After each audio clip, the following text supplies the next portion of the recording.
She's not your kid, so stop acting like she is.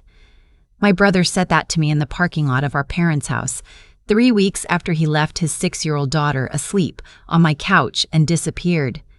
He didn't call to check if she was eating. He didn't ask if she was crying herself to sleep every night. He just showed up to grab a duffel bag he'd forgotten, saw me loading Sophie's car seat into my back seat, and said those words like they were meant to put me in my place. I didn't respond. I buckled Sophie in, got in the driver's seat, and drove away. That was 8 years ago, and I have spent every single one of them making sure that little girl never felt like a burden to anyone again. I was 22 when my brother dropped Sophie off.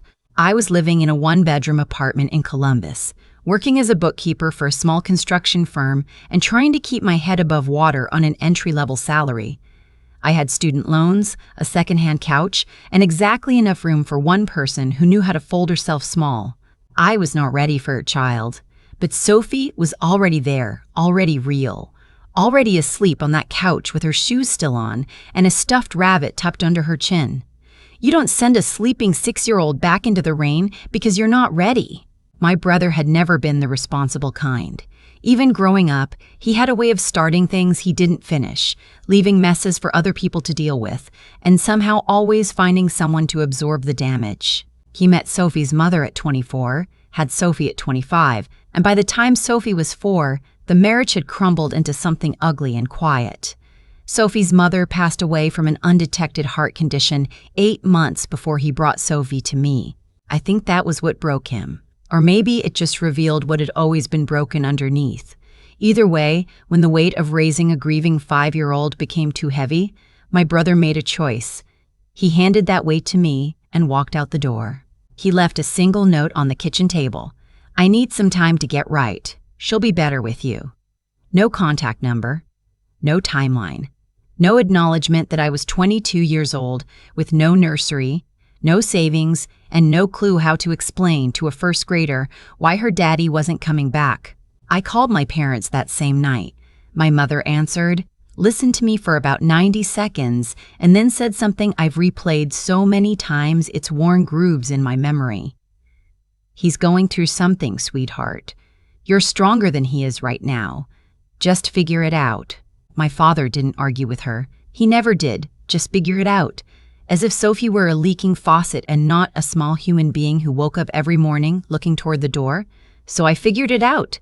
I moved us into a 2-bedroom apartment that stretched my budget so thin I ate toast for dinner more nights than I'd like to admit. I learned the school district boundaries, found a therapist who worked on a sliding scale, memorized Sophie's allergy to tree nuts, and sat beside her every night until she stopped flinching at the sound of the front door opening. I asked my manager for a raise and got it. I took on freelance accounts on weekends. I built something from nothing, the way you do when there is simply no other option. Sophie bloomed slowly, the way children do when they finally feel safe. By 2nd grade, she was bringing home drawings of the two of us labeled my family in careful, looping letters. By 4th grade, she'd stopped asking when her dad was coming back. By 5th grade, she started calling me Mom, quietly at first, almost like a question. I didn't correct her. I didn't make it a conversation. I just answered, the way I always had, like it was the most natural thing in the world. Because by then, it was. My parents came around in pieces. A birthday card here, a phone call there, a Thanksgiving visit that went mostly fine as long as no one mentioned my brother. I kept the door open, but I kept it narrow. They had made their choice in that first phone call, and I had learned not to expect them to choose differently the second time. My brother surfaced occasionally over the years, a text on Sophie's birthday in year 2, unanswered. A voicemail from me in year 4 that I saved but never returned. A Christmas card in year 6 with no return address. Each one felt less like contact and more like a marker, proof that he was still alive, still aware that Sophie existed, and still choosing distance. I updated the legal paperwork on my end, worked with a family attorney to establish formal guardianship, and quietly built the kind of documented record that only makes sense to someone who has learned to expect the floor to drop. I want to be precise about one thing because it matters later. Sophie's maternal grandparents, her mother's parents, had set up a trust fund for her before her mother passed. They were careful, private people who had lost their only daughter and wanted to make sure their granddaughter was taken care of regardless of what happened to my brother. The trust was structured to release when Sophie turned 18, and the total by the time all was said and done was substantial. I knew about it because they contacted me directly in year 3, verified I was Sophie's primary caregiver, and made sure I had the relevant paperwork. They passed away within 2 years of each other, both before Sophie turned 10. I never touched the trust, never tried to access it, and told Sophie about it honestly when she was old enough to understand. It was hers. I was only her person until she could hold it herself. I tell you all of this because when my brother came back, the trust was the first thing he asked about. It was a Tuesday in October. Sophie was 14, sitting at the kitchen table working through a geometry proof and complaining that her teacher explained things backward. My phone rang with a number I didn't recognize. I almost let it ring through. Almost. It's Marcus. The voice was older, steadier than I remembered, but the cadence was exactly the same. That particular slowness he used when he was working up to something. I've been doing a lot of thinking, a lot of work on myself. I want to reconnect. I said very little. I listened. He talked about therapy, about a job he'd held for 3 years in Phoenix, about a woman he'd married named Diane who he described as steady and grounded and good. He said he wanted Sophie to know him. He said 8 years was too long. He said he was ready now. I told him I would think about it and hung up the phone. Sophie was watching me from the kitchen table. I smoothed my expression before I turned around. "Who was that?" she asked. "Someone from a long time ago," I said. "Finish your proof." I gave it 2 weeks before I agreed to a single video call, supervised, with me present. Sophie sat beside me at the dining room table, arms crossed, answering in short sentences. My brother was warm and careful, almost too careful, like he rehearsed. His wife Diane waved from somewhere off camera. Sophie was polite in the way teenagers are polite when they're actually furious and trying to be fair about it simultaneously. After the call, Sophie looked at me for a long time. "He wants something," she said finally. She was 14 and she was right. It started small, a request for a second call, then a request to visit. Then a suggestion that Sophie might want to spend a weekend in Phoenix over the summer, just to see. I moved slowly, cautiously, the way you do when you know the floor is unstable but you can't yet see where the weak spots are. I let the relationship build at Sophie's pace, not my brother's. Sophie was curious in the way that children with absent parents always are, that complicated wanting to know mixed with not wanting to be hurt. The visit happened in July, 5 days in Phoenix. Sophie came back quieter than when she'd left, and it took her a week before she told me why. She said Diane had pulled her aside on the last night and told her that her real family was her dad's side, that I was wonderful, but I had kept her from them, that the best thing for everyone would be if Sophie considered making Phoenix her permanent home for high school. She said it with a smile, Sophie told me, like it was a gift she was offering. I sat with that information for 48 hours before I called my attorney. Patricia had handled my original guardianship paperwork and had a calm, methodical way of absorbing bad news without letting it show on her face. She listened to what I told her, asked several questions I hadn't thought to ask, and then said something that landed in my stomach like a stone. "Your brother has been researching that trust for at least 6 months.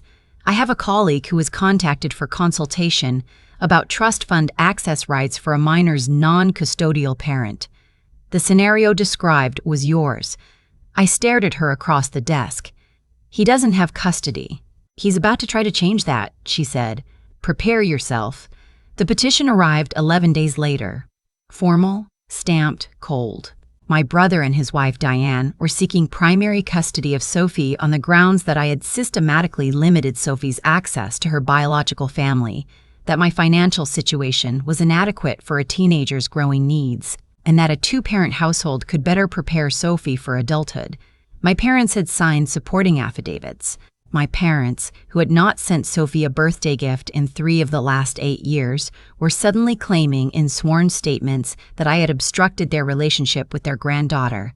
I read the petition 3 times, then I folded it, put it in a drawer, and called Patricia back. She referred me to a private investigator named Daniel Okafor. He was quiet, efficient, and had the particular stillness of someone who had spent years listening to things other people said when they thought no one was paying attention. Within 3 weeks, he had given me things I hadn't known to look for.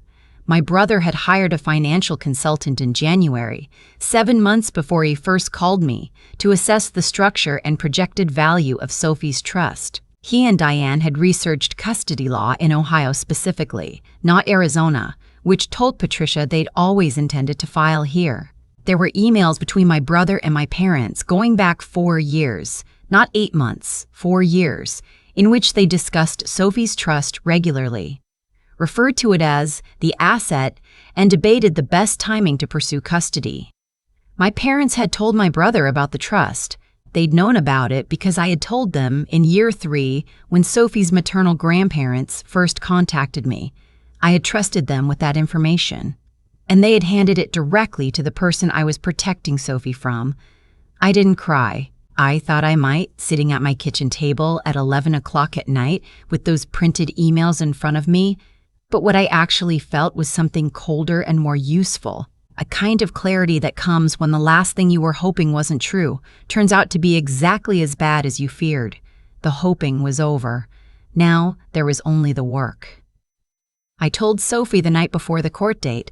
I owed her that. She was 14, not 6, and she deserved to know what was happening and why.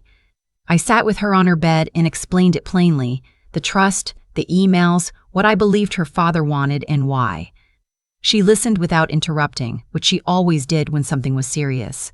When I finished, she was quiet for a long moment. Then she said, "I want to stay with you." "I know," I said. "That's what I'm fighting for." "Good," she said, and leaned her head on my shoulder the way she had since she was small. The courthouse had that particular institutional chill that comes from fluorescent lighting and floor tiles that have absorbed too many hard days.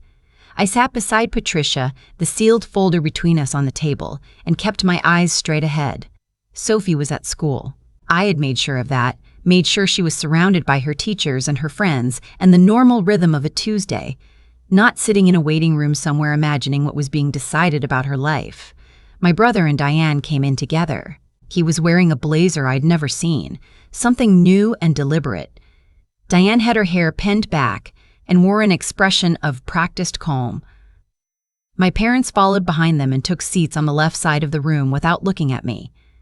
My mother folded her hands in her lap. My father stared at the table. The judge was a woman named Judge Calloway. She had silver-streaked hair, reading glasses on a chain around her neck, and a way of settling into her chair that communicated she had heard every version of every lie and was not particularly impressed by any of them. My brother testified first. His voice was measured, almost gentle. He talked about his recovery, his stability, his marriage. He said I had made it difficult for Sophie to know her father. He said I had presented myself as her mother when she already had a father who loved her. He said Diane and he could give Sophie a 2-parent home, a stable neighborhood, opportunities she couldn't have in my 1-income apartment. His attorney nodded along at each point like he was confirming scripture. Diane testified next. She said she and Sophie had connected immediately, that Sophie had told her privately she felt trapped with me, that a teenager needed more than one adult's perspective. I watched Sophie's school counselor's face, sitting in the row behind me, and saw her jaw tighten. My parents took the stand together. My mother said I had always been possessive of Sophie, that I had used her as a way to fill a void in my own life, that my motives were not as selfless as I presented them. My father said they had tried to maintain contact and been discouraged. Neither of them mentioned the birthday cards they'd skipped.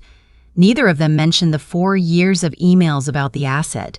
Neither of them mentioned hanging up the phone on me the night I called terrified, 22 years old, with a sleeping 6-year-old on my couch. Then it was my turn. Patricia walked me through 8 years of documentation with the quiet precision of someone laying bricks. School enrollment records from every year, medical records, therapy progress notes from Sophie's counselor who had submitted a formal statement, report cards, teacher letters, photographs of Lily's birthday parties and school plays and weekend hikes, dated and organized, receipts from tutoring, dental appointments, the tree nut allergy medication I had refilled every 3 months for 8 years. The opposing attorney came at me methodically. You're single? Yes. You rent? Yes. You have no second income in the household? Correct. Is it your position that you can provide equally to what a 2-parent household offers? Patricia objected. Judge Calloway sustained it, but the attorney moved on quickly, trying to plant the implication before the objection could pull it back. I breathed steadily and answered every question with the same even tone. I had learned from 8 years of doing hard things alone that panic was a choice, and I was choosing not to make it. When testimony concluded, Judge Calloway folded her hands and looked at Patricia. Does the respondent have additional evidence to submit? Patricia nodded. Yes, Your Honor. The folder went up. Patricia approached the bench with that particular measured walk of someone who knows exactly how much is inside the envelope they're carrying. Judge Calloway broke the seal. The room had gone very still. She read the first page, then the second. On the third page, she set the papers down flat and removed her reading glasses. Counsel, she said in a tone that had dropped several degrees in temperature. Can you explain to me what I'm looking at? Patricia explained it clearly and without embellishment. The financial consultant hired in January, the custody research targeting Ohio law, and then she reached the part about the emails. My brother's attorney started to stand. Judge Calloway raised one hand and he sat back down. Mr. Lane, she said, looking at my brother directly, are you aware that these communications have been submitted to this court? He glanced at his attorney. His attorney did not look at him. Can you explain to this court why, in a series of messages spanning approximately 4 years, you and your family members referred to your daughter's trust fund as, and I'm quoting directly from the submitted materials here, Tanya said, and discussed the optimal timing to pursue custody in relation to her 18th birthday? The silence that followed was the loudest thing I'd ever heard. Diane's composed expression cracked along the edges. My brother opened his mouth once and then closed it. My mother made a small sound that might have been the beginning of a sentence before my father put his hand on her arm. I want to be very clear, Judge Calloway said, looking now at all of them, about what this court considers and does not consider a sufficient motivation for disrupting a child's established, stable, documented primary placement. She looked at the folder again.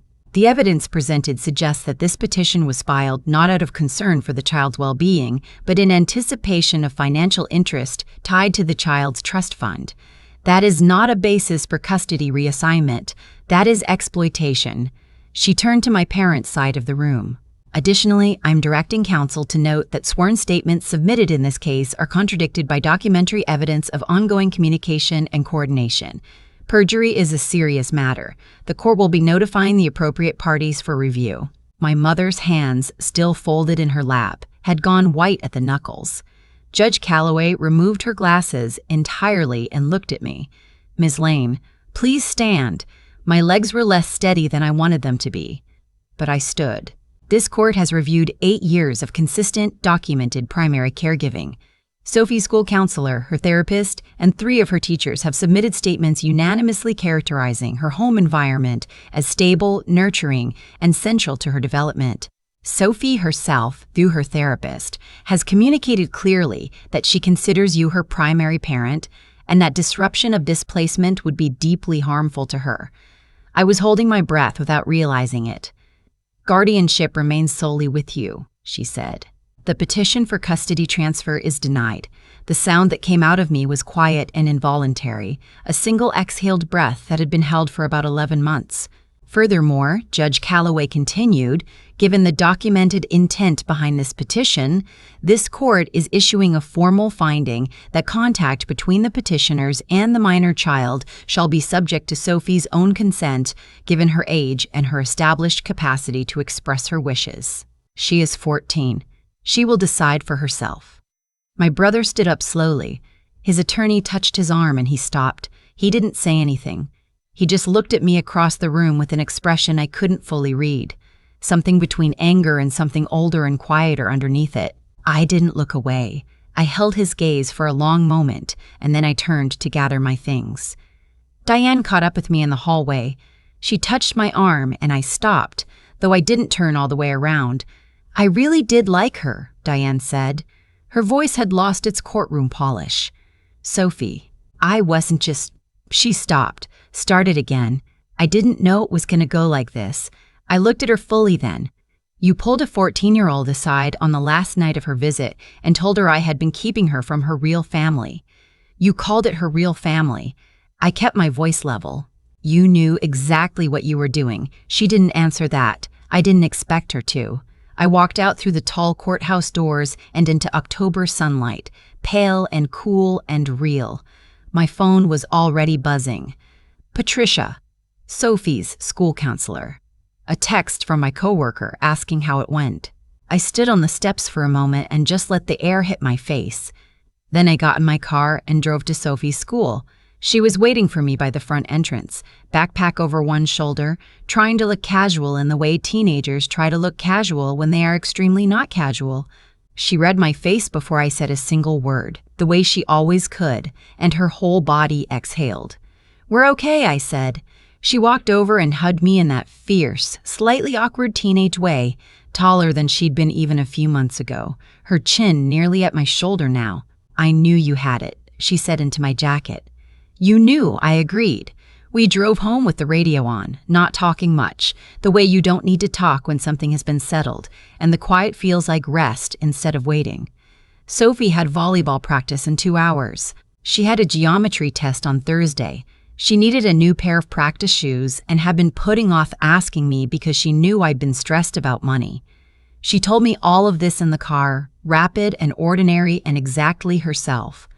"I'll get the shoes this weekend," I said. "You don't have to." "Sophie." She stopped. "I want to," I said.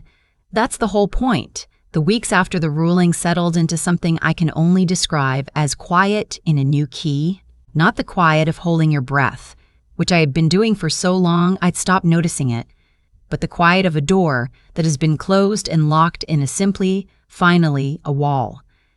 My brother did not attempt further contact.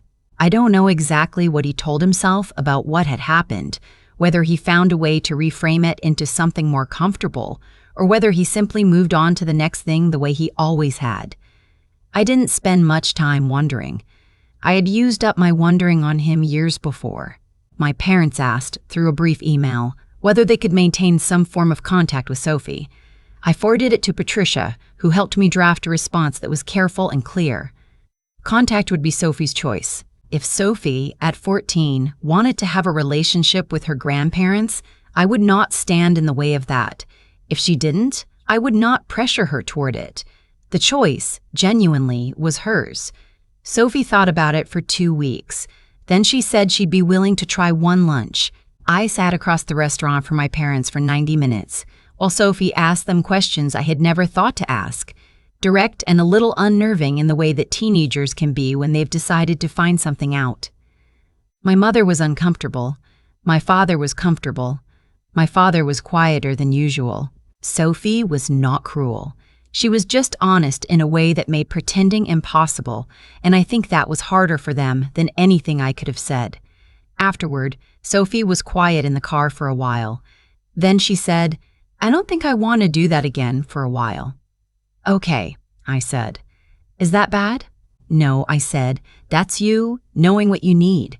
Patricia finalized the long-term guardianship paperwork the following month, airtight in every direction she could make it. I signed it at her desk on a Thursday afternoon in November, sunlight coming through the window at a low winter angle, and felt the particular satisfaction of something being done correctly after years of doing it informally out of love and necessity.